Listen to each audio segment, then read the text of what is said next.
pretty much what the Passover, and get into what it means to me is Salute.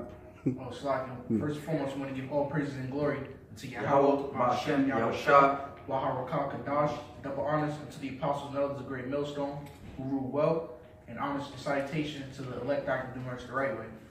And pretty much what we want to get into, what the Passover means to us, and what it means to me is I'm gonna grab 1 Corinthians 11 and 26. Yeah, it's the Spirit. It says, "For as often as ye eat this bread and drink this cup, ye do show the Lord's death till he come. Wherefore, whosoever shall eat this bread and drink this cup of the Lord unworthily shall be guilty of the body and the blood of the Lord. But let a man examine himself, and so let him eat of that bread and drink of that cup." All right, so you have some that's going to eat unworthily, but guess what, man? You have some that's going to eat worthy, man. And that's honorable, man. And that's a beautiful thing and a blessing if Yahweh Shai, deems you worthy to be at the Passover, man. All right, because now everybody eats unworthily. Some earn their spot, man. Which I'm going to jump right over to 1 Corinthians 9 and 24. It says, "Know ye not that they which run in a race run all, but one receiveth the prize? So run that ye may obtain." So this is likened unto a competition, man. All right, and guess what? The Passover is like that annual stop, man. When NASCAR, man, you driving around the track, and you got to pull over to get some repairs, man. All right, but some cars don't be making it, man. That's the brothers that came along the way, all right, and fell by the wayside, man. But some could get right back on that track and continue to drive off, man. All right, and that's like unto the Passover, man. All right, because this is where brothers be falling out, man. All right, and brothers also on the contrary grow, man, and get even more serious in this truth, man. All right, so it's like a annual thing, and this is the beginning of our new year, man. This is the real new year, and we see the signs are far off, man. So 2018, Apostle Tar deemed as the year of prophecy, man. And this is actually the beginning of our new year, man. All right, so and the things we see so far is, the net neutrality. They want to knock that off.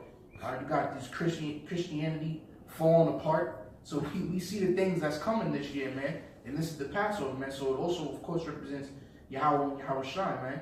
All right, first Yahweh has Passover and Yahweh Shai. And now we're just carrying that torch, man, which is an honorable thing. And then ultimately, we're going to have that brand new Passover when we in the chariots. Hey, okay.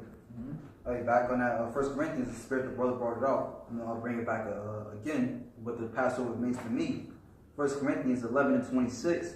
"For as often as ye eat this bread and drink this cup, ye do show the Lord's death till he come."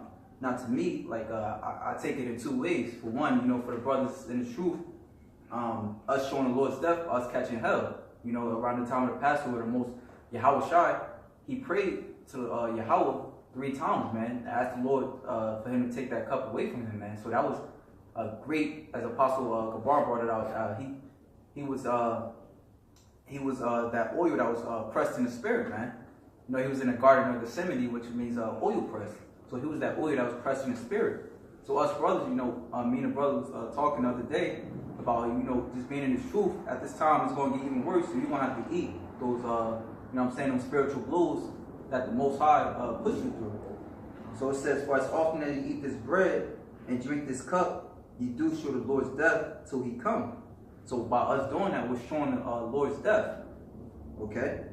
"Wherefore whosoever shall eat this bread and drink this cup of the Lord unworthily shall be guilty of the body and the blood of the Lord." And then when you go into Matthew 26th chapter, how, like the brother said, you had some people, you had the apostles, the disciples there, but then one of them was unworthy. One of them wasn't supposed to be there, man. And the Lord knew that from the beginning, man. So then when you look at the different camps, it always seems like it's a brother that falls away each year, man. Yep. So, because for me it's scary, man, because it's like, Lord willing, I'm chosen, this could be my last Passover, Lord willing it's not, Lord willing it is, for all of us, when we get about it, I hear you though. Lord willing it is, but I'm saying as far as like me falling out, if it was to continue, Lord willing it doesn't though. It's lucky on that. It says, "Wherefore whosoever shall eat this bread and drink this cup of the Lord unworthily shall be guilty of the body and blood of the Lord. So that's what makes His truth so much more scary. You know what I'm saying? Because like Apostle Paul said, woe is me if I preach not the gospel, man. So you had guys that know about the truth, they're going to be beaten with many more stripes, man. You know, like Judas Iscariot. That's why Judas Iscariot, every time you heard about Judas Iscariot, he was known as a betrayer of the Lord. And then Judas Iscariot, when you look at his end, all right, he inherited the field of blood. You know, so the fallout, all right, they're going to inherit, you know what I'm saying, death by various ways, man. You get Jeremiah 15 tells you about that. It says, but let a man examine himself, and so let him eat of that bread and drink of that cup.